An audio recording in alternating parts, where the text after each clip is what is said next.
Hi there, it's Deborah from Mother Murphy's, and I thought, being the 1st of March, I would read another story from my book, the Magical Tearoom on the Hill, and because it's our March Madness box, I thought I'd read a story about one of the cakes from the March Madness box, which is our Bakewell Tart. So here goes. From high in the Derbyshire Peak District.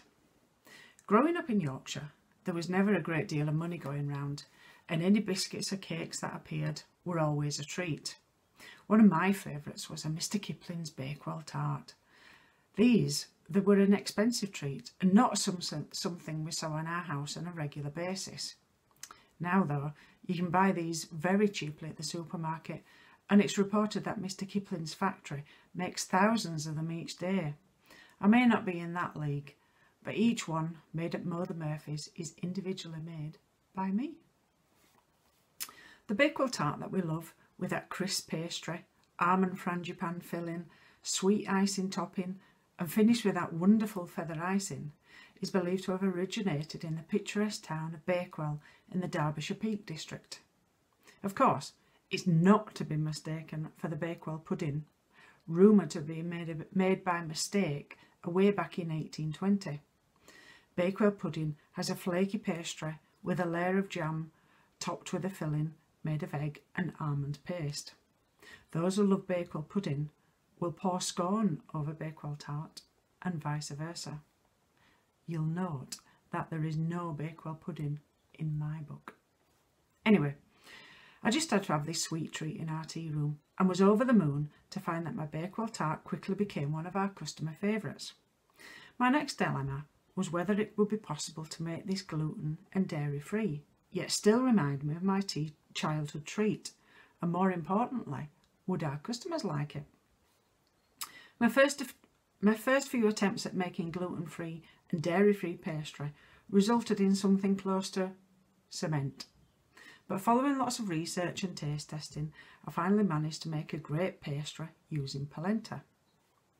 With the filling and icing being naturally gluten and dairy free, I just needed to ensure the chocolate for the feather icing was the same.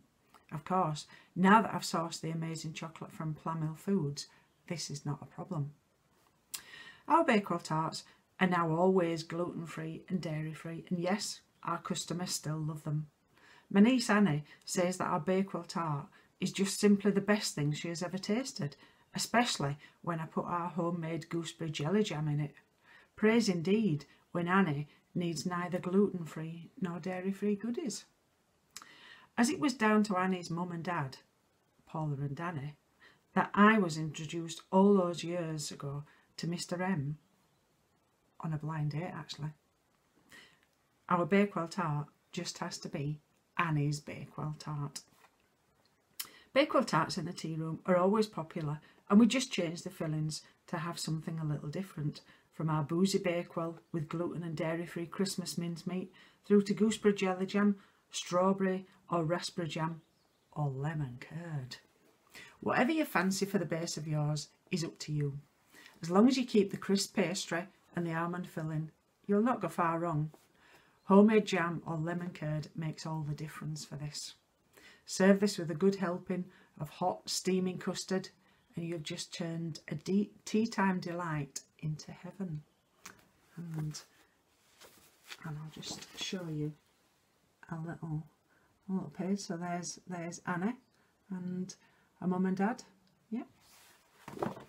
Okay. And in the book, you actually get the recipe. Okay, thank you very much.